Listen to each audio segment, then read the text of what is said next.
This is a telescope that I just received today, and it's a Sky-Watcher Heritage-100. Is a Maxitov Newtonian. No, sorry, it's a Newtonian and a Dobsonian mount. I bought it mainly for the mount of it, but I know that it's a very wide-angle telescope, and I can use it also. Let us open it and see. Okay, this is the box opened. As you can see, the telescope is this.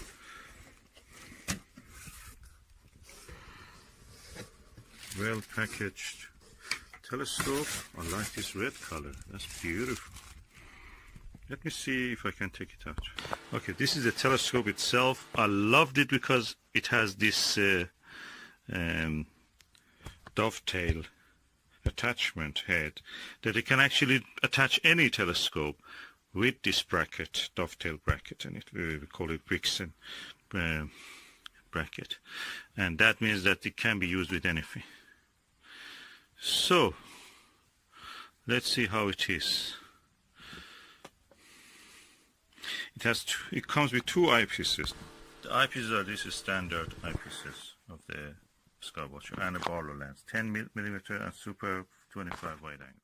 Here we are now in Shropshire, and tonight will be dark completely, hopefully. It has one of the darkest night skies free from light pollution in the UK, after Wales, mountains of the Wales, where the Space Guard Observatory is. But here we have also a good environment, and this is the Skywatcher Heritage F4 telescope. Is a Heritage 100mm Dobsonian. I love this stand of it. I can use it with my 80mm refractor, and this is the reflector Skywatcher one that I've installed here. As you can see, the moon is in the sky.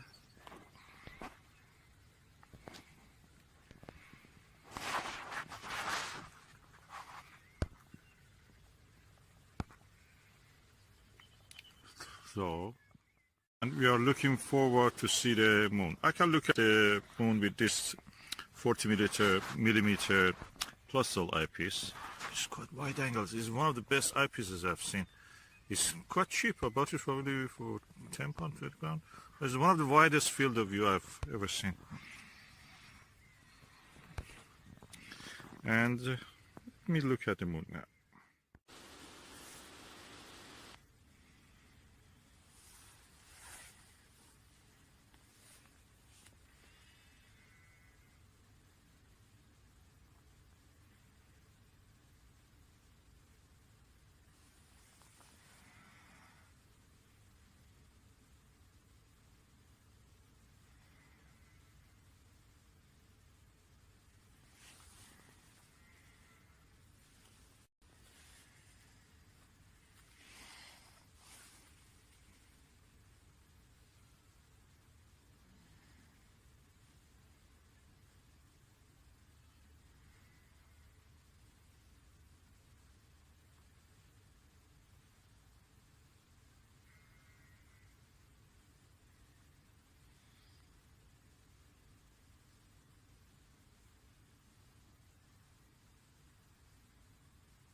Okay, I'm now using also the Skywatcher Heritage 4-inch 100mm focal length, 400mm, and f ratio 4. This gives you the widest angle possible, and because it has no collimation screws, I feel that the image of the Jupiter is out of collimation. I cannot see much detail. I see barely some of the cloud belts, nothing more than that, barely. Maybe south and north quarter belt are not easily visible. I wish it could be collimatable. Even the little Gilbert that I had as a kid was, you could collimate it. This one you cannot collimate it. It's the widest angle telescope, so it's for deep sky observation quite good. But for the planetary, I mean in this case Jupiter is not good. Maybe it's good for the moon, but for the planets like Jupiter you don't see much details. So out of these telescopes, so far the best one is that refractor, although it has a lot of chromatic aberration. Then comes this without chromatic aberration, the MIDI TX105, but the clarity is less. Of course, this is just out of the warm room and to this environment. Refractor was ready to observe. This probably needs a little bit, acclimatization, temperature, equilibrium, and this one just out of collimation. You cannot use it really for this kind of observation of the planets. And this is Sky-Watcher Newtonian. Although I had the widest field of view, and I used the eyepiece, which was a 4mm Skywatcher Nirvana, it didn't show much detail on the planet, mainly because it was not possible to collimate it. The telescope is out of collimation. It's good for wide-angle view of the deeper sky objects. As I mentioned, this Skywatcher Heritage-100mm telescope is not good for observing planet. Probably for the moon, but not much even for that. But is excellent for wide-angle views, wide field of view of the deeper sky objects. I'm looking at the M42 Great Orion Nebula and the stunning image quality, and it's easy to even capture astrophoto with your mobile phone. I'm using just the Skywatcher 25mm Super MA eyepiece. This came with this telescope on its own, on a small Dobsonian mount. They come. That's excellent. I'm using it in this Alta Sabre because it's easier for me. It rises at the height. And I will put the astrophoto I've taken of the Orion Nebula, and it's beautiful. The actual image, when you see it, is stunning. Okay, this is astrophoto I took with this eyepiece and this telescope, and it's stunning. As you can see at the margin of it, we have some. The mirror is spherical; it's not parabolic, so you can see some, coma at the corners.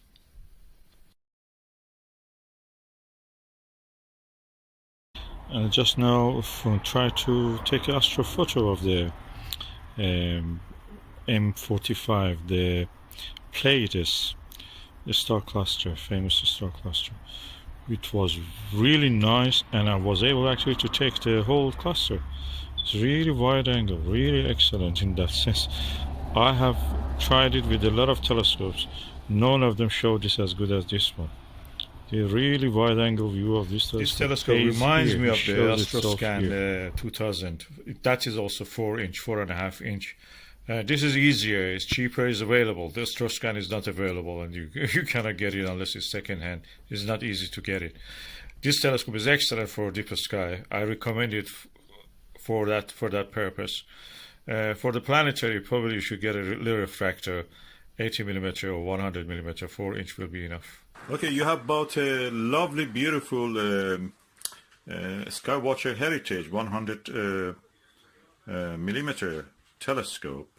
Beautiful colors. I wish they had this color for the refractors, a little golden or something like that. But anyway, it's a very beautiful telescope. It's a very capable, better than whatever I could have when I was a kid. And it has a very good mirror, I must say that. And the image you get with this is quite sharp. The thing is that the telescope has an F number, which is only 4. That means it's a fast telescope. It gives you a very wide angle view. But if you want to watch objects which are like a moon or Jupiter, and you want to see more details on them, it's better to have a telescope which has a higher F number. Higher F number means, what is F number, first of all? F number is the focal length of the telescope, so the light path from here to here, which is 400 millimeter, divided by the aperture of the telescope. So aperture of the telescope is 100 millimeter. F number, the focal length is 400. 400 divided by 100, both of them are in millimeters, gives you the number of f4. You can actually increase the f number if you reduce the d, the diameter. So if I can by one means reduce the f number, the d number, I go with a lower, a higher f ratio, and that helps me to actually see more details on the moon, better details, or more stable, richer, sharper, crisper, and the planets. It practically makes it a slower telescope in the astronomical terms. This is a fast telescope. The f number is low. If I can make it to f number 10 or 20, 19, I can make it to be slower, and that means makes it practically a planetary telescope also. There is a aperture stop here, but this is at the center, and this obstructed by the central obstruction here, the secondary mirror here. So if you want to avoid that, we can make an off-center circle like the one that is here, and for that I will show you how to make one. I will show you. Okay, this is telescope actually on a beautiful Dobsonian. I bought this telescope for just the Dobsonian mount to it, but the telescope itself is really good quality. Let me dismantle it and I will show you how to do it. Okay, as you can see, I have now the telescope optical tube assembly separated from the Dobsonian mount. I must say I have two of this telescope because of this Dobsonian mount. I use it in my other refractors, and one of them is actually on this one. So it's a very good versatile Dobsonian mount, and it's worth every penny that you spend on this. So I'll put the Dobsonian mount. I don't need it at the moment. I just go for the reduction of the aperture to make the f number larger. So we go ahead with that. So for this purpose I need a piece of card. My card was really odd shaped. I already cut pieces of it. So I joined two pieces of it together to make it equal to the circle of this telescope. Okay, I now remove the cap of the telescope, and I put this over this circle. I'll show you. Okay, I'll put it upside down on the piece of card. I give a little bit edges around it so it will not be exactly touching the edges, because I want to use these edges for making the rim around it. Okay, first I go for marking this circle. Okay, I use a pencil or a pen to mark this circle. Okay, it's better that of course your card be black or dark. In this case this is blue, so black is better even. So I have marked the circle. Now I can cut it, but before cutting I want to leave some straps. So I put this kind of squares about 1 centimeter. You don't need to measure it, just by hand is enough. Something like that. And I fill around it with this strap so I can later turn them, fold them, and attach the rest of the edge to it. So now I have made all these square shaped markings around the edge. Okay, now I'm going to make my off-axis aperture. For this I will use this circle. You can use a coin or anything. This is I think around 35 millimeter. It should not reach the center. If it reaches the center, it will be again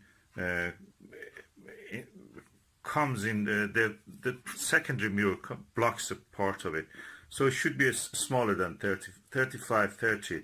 You can adjust it, of course. You can make it a little bit smaller, it will be bigger.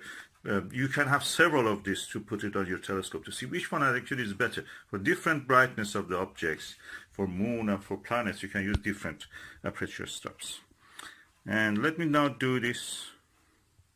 I'll put a circle around here. It should be touching the edge here, almost. And I will now put the circle there. Okay, I have now drawn my circle and I will remove it. So what I have to do now is to, with the scissor, to take this part out, and then I take all these spaces between these edges out also. I will show you the result. Cutting this with a scissor, you can make a hole in the middle or somewhere in the middle, and then from there make your way toward this and then cut the circle. Okay, as you can see, I've not cut it, and I just left the last bit to show you how it is. Now I cut that last bit also. Okay, I've cut the last bit and I remove it now. I have now my off-axis field stop, off-axis aperture stop here. And now I cut the rest of the stuff. I will show you. Okay, you can see what I'm doing now, okay? And I'm cutting this, and when I'm finished, I will turn them this way and join them with a piece of paper all together. So they will go like that on the telescope tube. Okay, now the aperture stuff is finished, almost. The only thing is that when you are here at this area, it gets thin. One way of avoiding this is just to put your circle a little bit away from the edge. But here I made that mistake. But anyway, I gave a little bit thickness out of the circle, as you can see. So I didn't exactly went on the line. I just moved a little bit out of it. So at this stage, the aperture stuff is ready. You can just sellotape it on the top. But if you want, you can just bend these edges, all these edges.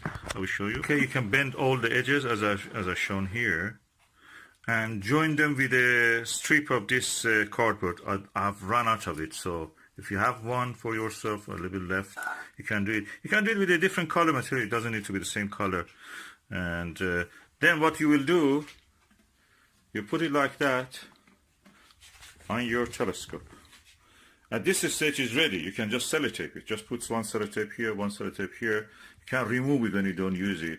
But I recommend you build that edge so it will be something easy to remove and put without damaging your beautiful artifact. Handicraft. So that is ready. Now I have a off-axis aperture stuff. My F number is yet the same. Focal length is 400, but my diameter of the aperture, the opening, light gathering opening, is almost half or less than half. This was 100. This is now probably 3 or 4 centimeter. So 400 divided by 40, 4 centimeter, 40 millimeter, that means 400 divided by 40 is 10. Now I have a telescope which is F10. The F number, focal ratio number, focal length divided by aperture opening makes it 10. So it's very slower telescope. Is very good for viewing the planetary surfaces, for moon, for other things. So because it's practically, you have reduced the glare, the excess light that may dazzle your eye, or hide the details that you want to see in the lower light, just make a little reduction in the light. That makes it possible. You can make several of these. You can make it smaller than this, you can make it a little slightly bigger.